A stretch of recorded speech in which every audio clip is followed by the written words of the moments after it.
Bismillahirrahmanirrahim. Assalamualaikum warahmatullahi wabarakatuh. Rahayu, rahayu, rahayu, sagung, dumadi, sedulur kabeh. Pernahkah panjenengan membayangkan bagaimana rasanya berada tepat di detik-detik runtuhnya sebuah kerajaan yang paling kuat, paling ditakuti, dan paling disegani di seluruh Nusantara? Bukan saat ia diserang musuh dari luar, bukan saat istananya dibakar atau penji-penji diturunkan, tetapi justru saat ia masih tampak gagah, megah, dan berwibawa. Sementara di dalamnya, ruh kekuasaan telah perlahan mati tanpa disadari siapapun. Inilah kisah tentang sebuah kejayaan besar bernama Majapahit, sebuah kerajaan yang pada masanya bukan hanya menjadi penguasa wilayah, tetapi juga penentu arah peradaban, pengendali jalur perdagangan, dan simbol kekuatan politik terbesar yang pernah lahir di tanah Nusantara, di mana namanya menggema dari barat hingga timur, membuat karijen-karujen lain tunduk, bahkan sebelum pedang dihunus. Namun sedulur, sejarah selalu menyimpan pelajaran sunyi yang jarang disadari manusia, bahwa tidak ada kekuasaan besar yang runtuh hanya karena musuhnya kuat. Karena sejatinya setiap kehancuran besar selalu diawali oleh retakan kecil yang tumbuh di dalam batin para penguasanya sendiri. Sesuatu yang tidak terlihat mata, tetapi sangat terasa oleh hukum semesta. Majapahit tidak mulai runtuh ketika musuh datang menyerang. Majapahit mulai runtuh ketika para pemimpinnya perlahan kehilangan rasa takut kepada Gusti Allah. Ketika kekuasaan yang dahulu dipahami sebagai titipan, berubah menjadi milik pribadi yang dipertahankan mati-matian. Pada masa awal berdirinya, Majapahit dibangun di atas kesadaran spiritual yang dalam. Para raja dan pemimpinnya memahami bahwa tahta bukanlah simbol kesombongan, melainkan amanah yang harus dijaga dengan laku batin. Karena dalam kejawen, kekuasaan dikenal sebagai wahyu keprabon, sebuah mandat langit yang hanya akan menetap selama penguasanya eling lan waspada. Sementara dalam Islam, kekuasaan adalah amanah yang kelak akan dimintai pertanggungjawaban. Dua jalan yang berbeda, tetapi memiliki satu makna yang sama, bahwa kekuasaan hanya akan bertahan selama penguasanya tunduk kepada kehendak Tuhan. Seiring berjalannya waktu, kesadaran itu mulai memudar. Kemegahan istana melahirkan kesombongan, kekuatan militer menumbuhkan keangkuhan, dan kekayaan melahirkan kerakusan yang perlahan menggerogoti nurani. Majapahit masih tampak kuat dari luar. Upacara kenegaraan masih berlangsung megah. Panji-panji kerajaan masih berkibar dengan gagah. Dan rakyat masih menyebut namanya dengan rasa hormat. Tetapi di dalam istana, retakan batin sudah mulai menjalar, tak terlihat namun pasti, seperti kayu tua yang tampak kokoh, tetapi keropos dari dalam. Setelah wafatnya Raja Hayam Wuruk, Majapahit kehilangan sosok penyeimbang yang mampu menyatukan kekuatan lahir dan kebijaksanaan batin. Dan sejak saat itu, ambisi para bangsawan mulai tak terbendung. Tahta yang seharusnya menjadi simbol amanah, berubah menjadi rebutan. Sementara kekuasaan yang semestinya dijaga demi rakyat, berubah menjadi alat untuk memenuhi hasrat pribadi. Puncak dari semua itu adalah pecahnya perang saudara yang kelak dikenal sebagai Perang Paregreg. Sebuah tragedi besar ketika darah Majapahit ditumpahkan oleh tangan Majapahit sendiri. Saudara melawan saudara, bukan demi kebenaran, tetapi demi kuasa. Dalam pandangan batin Jawa, sejak darah itu tumpah Majapahit, sejatinya telah kalah, karena sebuah kerajaan yang melukai dirinya sendiri berarti telah merusak jantung spiritualnya. Sementara dalam pandangan Islam, inilah tanda fitnah kekuasaan saat dunia lebih dicintai daripada amanah, dan ketika jabatan lebih dipertahankan daripada nilai keadilan. Sejak perang itu berakhir, Majapahit tidak pernah benar-benar pulih. Ia memang masih berdiri, tetapi tidak lagi utuh. Masih besar tetapi kehilangan arah. Seperti raksasa yang tubuhnya gagah, namun tulangnya telah rapuh dan hanya menunggu waktu untuk roboh. Yang paling berbahaya, sedulur kabeh, keruntuhan ini tidak disadari oleh para penguasa Majapahit sendiri. Karena seseorang yang mabuk kekuasaan tidak lagi mampu mendengar suara peringatan. Majapahit masih merasa dirinya pusat dunia, masih merasa tak tergoyahkan oleh nama besar masa lalu. Padahal hukum semesta tidak pernah memihak kejayaan yang sudah lewat, melainkan hanya berpihak pada kesadaran yang hidup pada saat ini. Dalam Islam, keadaan seperti ini disebut istidraj, ketika nikmat, kekuasaan, dan kejayaan terus diberikan, padahal sejatinya sedang ditarik perlahan menuju kehancuran. Sementara dalam kejawen keadaan ini disebut hilang rasa sejati, hilangnya kepekaan batin penguasa terhadap tanda-tanda zaman. Rakyat mulai merasakan ketidakadilan pejabat, lebih sibuk memperkaya diri hukum, mulai tajam ke bawah, namun tumpul ke atas. Tetapi istana tetap sibuk dengan pesta dan simbol kebesaran, tidak menyadari bahwa doa rakyat perlahan berubah dari doa perlindungan menjadi doa pengaduan kepada Tuhan. Dan sedulur, ketika sebuah kekuasaan kehilangan doa rakyatnya, sejatinya ia sudah berdiri di tepi jurang kehancuran, karena detik-detik runtuhnya Majapahit tidak datang dengan ledakan atau teriakan perang besar, melainkan datang dengan sunyi, perlahan, dan pasti. Hingga pada satu titik jarum, waktu tidak lagi bergerak untuk menyelamatkan Majapahit, melainkan untuk mengakhiri perannya dalam sejarah.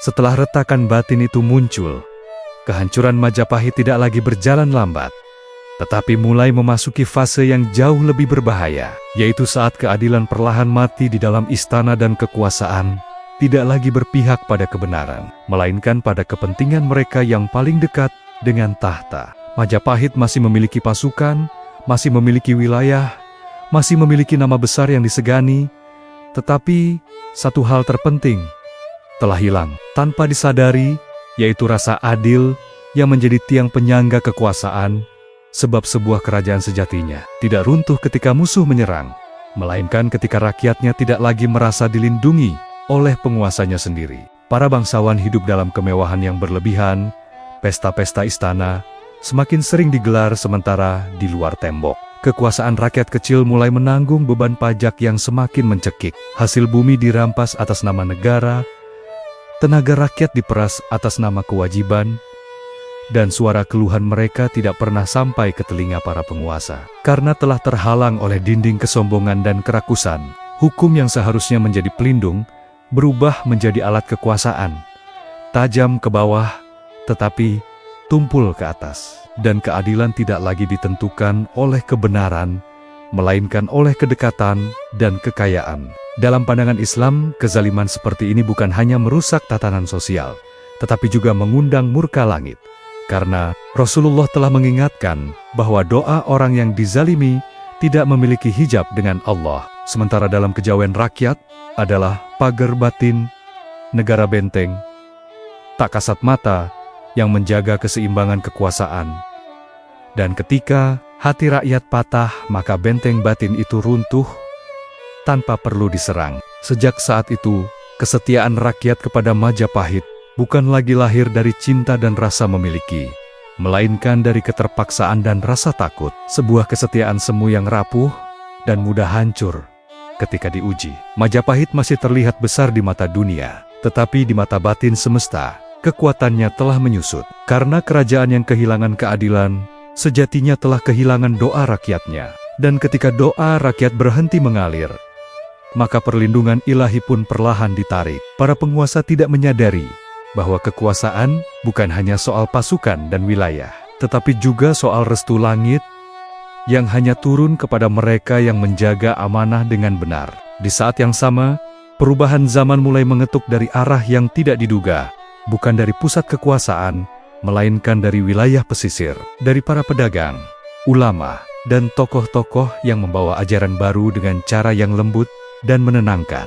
Islam tidak datang ke tanah Jawa dengan pedang dan paksaan, tetapi dengan akhlak, kejujuran dalam berdagang, dan keteladanan hidup yang sederhana. Nilai-nilai yang sangat kontras dengan kemewahan dan ketidakadilan yang mulai mengakar di tubuh Majapahit. Penting untuk dipahami, runtuhnya Majapahit bukanlah karena Islam datang sebagai musuh, melainkan karena Islam hadir sebagai jawaban atas kegelisahan batin rakyat yang telah lama kehilangan keadilan. Ketika penguasa sibuk mempertahankan kekuasaan dengan cara lama, rakyat justru menemukan harapan baru dalam nilai-nilai tauhid yang mengajarkan kesetaraan, keadilan, dan pertanggungjawaban di hadapan Tuhan. Inilah titik balik yang sering disalahpahami oleh banyak orang, karena sejatinya Majapahit tidak dikalahkan oleh kekuatan luar, melainkan oleh ketidakmampuannya untuk berubah dan menyesuaikan diri dengan tuntutan zaman. Dalam kejawen, kondisi ini disebut rusaking tata negara. Rusaknya tatanan bukan karena kurangnya kekuatan, tetapi karena hilangnya laku utama. Sementara dalam Islam, kondisi ini adalah tanda bahwa amanah telah disia-siakan dan kekuasaan tidak lagi dijalankan sebagai ibadah. Para penguasa Majapahit masih merasa berkuasa, masih merasa dihormati, masih merasa ditakuti, tetapi mereka tidak menyadari bahwa rasa hormat rakyat telah berubah menjadi jarak, dan rasa takut tidak pernah bisa menjadi fondasi kekuasaan yang abadi. Sedikit demi sedikit, daerah-daerah bawahan mulai mengendurkan ikatan kesetiaan, bukan dengan pemberontakan terbuka, tetapi dengan sikap dingin dan enggan. Sebuah tanda bahwa pusat kekuasaan tidak lagi memiliki daya magnet batin. Majapahit masih mengirim perintah, tetapi perintah itu tidak lagi dijalankan dengan sepenuh hati. Dan disinilah bahaya terbesar bermula, karena kekuasaan yang dijalankan tanpa rasa tunduk hanya akan bertahan secara formal, bukan secara hakiki. Para penguasa Majapahit terlalu sibuk menjaga simbol kejayaan masa lalu. Lupa bahwa zaman telah bergerak maju. Lupa bahwa semesta selalu berpihak pada nilai, bukan pada nama besar. Dan lupa bahwa kekuasaan yang menolak perubahan sejatinya sedang menggali kuburnya sendiri. Dalam Islam, Allah tidak akan mengubah nasib suatu kaum, kecuali kaum itu mengubah apa yang ada dalam dirinya. Sementara dalam kejawen, zaman akan berganti ketika penguasa tidak lagi selaras dengan irama alam. Pada titik ini, Majapahit masih berdiri, tetapi sesungguhnya sudah goyah. Seperti pohon tua yang batangnya masih tegak, namun akarnya telah membusuk, menunggu angin zaman yang akan merobohkannya. Tidak ada ledakan besar, tidak ada perang dahsyat, hanya perubahan sunyi yang berjalan perlahan, namun pasti, membawa Majapahit semakin dekat pada akhir perannya dalam sejarah Nusantara. Sebuah akhir yang tidak ditentukan oleh kekuatan musuh, melainkan oleh hilangnya keadilan, amanah, dan kesadaran spiritual di dalam tubuh kekuasaan itu sendiri. Pada titik inilah, takdir mulai berbicara dengan caranya sendiri. Tidak keras dan tidak tergesa-gesa, tetapi pasti dan tidak bisa dibantah. Karena Majapahit telah memasuki fase ketika kekuasaan masih tampak hidup secara lahir, namun sejatinya telah kehilangan ruh yang menghidupkannya. Pusat kerajaan semakin lemah, bukan karena kekurangan pasukan atau senjata, tetapi karena kekuatan batin yang dulu menyatukan telah tercerai-berai. Dan ketika kekuatan batin sebuah kerajaan runtuh, maka kekuatan lahir hanya tinggal menunggu waktu untuk ikut roboh. Daerah-daerah yang dahulu tunduk dengan penuh hormat, kini mulai menjaga jarak, bukan dengan pemberontakan terbuka, tetapi dengan sikap dingin dan perhitungan. Sebuah tanda bahwa kesetiaan telah berubah menjadi sekadar hubungan administratif tanpa ikatan rasa. Para adipati dan penguasa wilayah tidak lagi memandang pusat sebagai sumber kebijaksanaan, melainkan hanya sebagai simbol lama yang semakin kehilangan pengaruh. Dan Majapahit, tanpa disadari, telah berubah dari pusat peradaban menjadi bayang-bayang kejayaannya sendiri. Dalam tradisi kejawen, keadaan ini dikenal sebagai surutnya wahyu ke Prabon, yaitu saat mandat langit yang menopang kekuasaan perlahan ditarik kembali karena penguasanya tidak lagi selaras dengan hukum alam dan nilai kebenaran. Wahyu ini tidak pernah pergi dengan tiba-tiba. Ia mundur pelan-pelan, meninggalkan tanda-tanda yang sering diabaikan oleh mereka yang mabuk kekuasaan. Hingga suatu hari, penguasa baru sadar bahwa singgasananya telah kosong dari restu langit. Sementara Majapahit semakin lelah secara batin.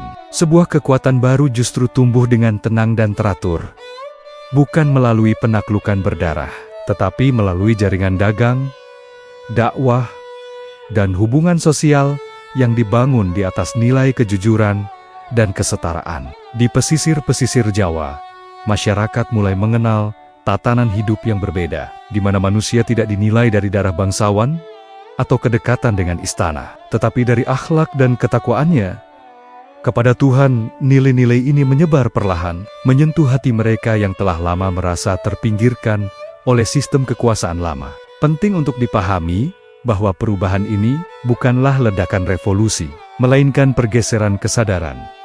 Sebuah peralihan zaman yang berlangsung tanpa suara keras, tetapi dampaknya sangat dalam. Majapahit tidak dikalahkan dalam satu peperangan besar, tidak pula dijatuhkan oleh satu tokoh tunggal, melainkan ditinggalkan oleh zaman yang telah bergerak maju. Sementara ia memilih bertahan dalam kebesaran masa lalu yang sudah tidak lagi relevan. Banyak bangsawan dan keturunan elit Majapahit yang pada akhirnya memilih jalan baru, bukan karena takut atau terpaksa, tetapi karena menemukan ketenangan batin dan keadilan nilai yang tidak lagi mereka rasakan di dalam istana lama. Peralihan ini sering disalahartikan sebagai pengkhianatan, padahal sejatinya ia adalah tanda bahwa jiwa manusia selalu mencari kebenaran dan keadilan dimanapun ia berada. Majapahit pada fase ini ibarat orang tua renta yang masih berdiri tetapi tidak lagi mampu berjalan jauh, sementara generasi baru telah menemukan arah hidup yang berbeda. Pusat kekuasaan tidak lagi menjadi rujukan. Perintah-perintah tidak lagi ditaati dengan sepenuh hati. Dan nama besar Majapahit perlahan berubah menjadi cerita masa lalu yang dikenang dengan hormat, tetapi tidak lagi diikuti. Dalam pandangan Islam, keadaan ini menunjukkan bahwa kekuasaan adalah amanah yang bisa berpindah ketika tidak dijaga dengan baik. Karena Allah Maha berkehendak atas segala urusan, memberikan kekuasaan kepada siapa yang Dia kehendaki, dan mencabutnya dari siapa yang Dia kehendaki. Sementara dalam kejawen, zaman akan selalu berganti ketika penguasa tidak lagi mampu menyelaraskan diri dengan irama alam dan kebutuhan batin masyarakatnya. Akhir Majapahit tidak datang dengan kehancuran besar yang dramatis, melainkan dengan sunyi yang panjang ketika istana-istana mulai ditinggalkan. Pusat kekuasaan kehilangan denyutnya, dan kejayaan yang dulu membanggakan kini hanya hidup dalam ingatan. Tidak ada teriakan kemenangan, tidak ada sorak-sorai penaklukan, hanya kesadaran bahwa sebuah peran besar dalam sejarah telah selesai dijalankan. Dan di dalam kesunyian itulah, sejarah mencatat satu pelajaran penting, bahwa kekuasaan tidak pernah benar-benar hilang, ia hanya berpindah tangan mengikuti kehendak Tuhan dan hukum semesta. Sementara manusia yang terikat pada tahta dan nama besar, seringkali lupa bahwa yang abadi bukanlah kerajaan, melainkan nilai-nilai kebenaran yang menopangnya. Majapahit pun pada akhirnya bukan dihancurkan, tetapi disudahi, bukan dikalahkan, tetapi digantikan oleh zaman baru yang membawa irama kehidupan yang berbeda. Sedulur Olaroso, kisah runtuhnya kerajaan terkuat Nusantara ini sejatinya bukan cerita tentang masa lalu yang sudah mati, melainkan cermin bening yang memantulkan wajah zaman di hadapan kita hari ini. Karena sejarah tidak pernah benar-benar pergi, ia hanya berganti rupa dan menunggu manusia untuk belajar darinya. Majapahit telah selesai menjalankan perannya, tetapi pesan batinnya tetap hidup, berbisik pelan kepada siapapun yang mau mendengarkan dengan hati yang jernih, bahwa kekuasaan tanpa kesadaran hanyalah bayangan, dan kejayaan tanpa keadilan hanyalah jeda sebelum runtuh. Dari kisah ini kita belajar bahwa yang menghancurkan sebuah kekuasaan bukanlah musuh di luar, melainkan kerusakan di dalam. Bukan serangan senjata, tetapi hilangnya rasa takut kepada Tuhan dan pudarnya kepedulian terhadap manusia yang dipimpin. Dalam Islam, kekuasaan adalah amanah yang akan dimintai pertanggungjawaban hingga ke detail terkecil, sementara dalam kejawen, kekuasaan adalah laku hidup yang harus selaras dengan rasa alam dan kehendak. Gusti dua jalan yang berbeda tetapi mengajarkan satu kebenaran yang sama, bahwa siapapun yang diberi kuasa harus berjalan dengan rendah hati dan penuh kesadaran. Majapahit mengajarkan bahwa sebesar apapun kekuatan lahir sebuah kerajaan, ia akan runtuh ketika akhlak penguasanya rapuh, ketika hukum kehilangan keadilan, dan ketika rakyat tidak lagi merasakan perlindungan. Sebab sejatinya benteng terkuat sebuah negara bukanlah tembok atau pasukan, melainkan doa rakyat yang lahir dari rasa keadilan dan kepercayaan. Dan ketika doa itu berubah menjadi keluhan, maka perlindungan ilahi pun perlahan ditarik tanpa perlu peringatan keras. Hari ini ketika kita menyaksikan kekuasaan yang angkuh, hukum yang berat sebelah, dan manusia yang lupa pada asal-usulnya, kisah ini seharusnya tidak kita gunakan untuk menghakimi, tetapi untuk eling lan waspada, agar kita tidak mengulangi kesalahan yang sama dalam bentuk yang berbeda. Karena zaman boleh berubah, teknologi boleh maju, tetapi hukum semesta tetap sama. Siapapun yang melanggar nilai keadilan dan amanah, cepat atau lambat akan menuai akibatnya. Channel Olah Raso hadir bukan untuk membangkitkan luka sejarah, bukan pula untuk menyulut kebencian atau kebanggaan semu, melainkan untuk mengajak kita semua menundukkan kepala sejenak, merasakan getaran rasa, dan bertanya dengan jujur kepada diri sendiri, apakah kita sedang menjaga amanah hidup ini, atau justru sedang larut dalam kesombongan yang tidak kita sadari. Karena setiap manusia, sekecil apapun perannya, sejatinya adalah pemimpin atas dirinya sendiri. Dan setiap kepemimpinan, sekecil apapun, akan dimintai pertanggungjawaban. Jika dari kisah ini, hati panjenengan terasa bergetar, jika ada rasa yang tersentuh, atau pikiran yang terdiam sejenak, maka disitulah pesan ini bekerja. Bukan di kepala, tetapi di batin. Sebab olah rasa bukan tentang seberapa banyak yang kita tahu, melainkan seberapa dalam kita mau menyadari. Semoga kisah runtuhnya Majapahit ini menjadi pengingat agar kita selalu menjaga keadilan dalam tindakan, kerendahan hati dalam kekuasaan, dan kesadaran akan kehadiran Tuhan dalam setiap langkah hidup kita. Dan pada akhirnya, tidak ada kejayaan yang lebih tinggi daripada menjadi manusia yang sadar akan batasnya. Tidak ada kekuasaan yang lebih mulia daripada mampu menahan diri dari kezaliman, dan tidak ada kemenangan yang lebih sejati daripada mampu menjaga amanah hingga akhir hayat. Rahayu ing urip, rahayu ing batin, rahayu ing panguripan sejati. Semoga kita semua selalu berada dalam lindungan dan petunjuknya, serta diberi kekuatan untuk belajar dari sejarah tanpa harus mengulang luka yang sama.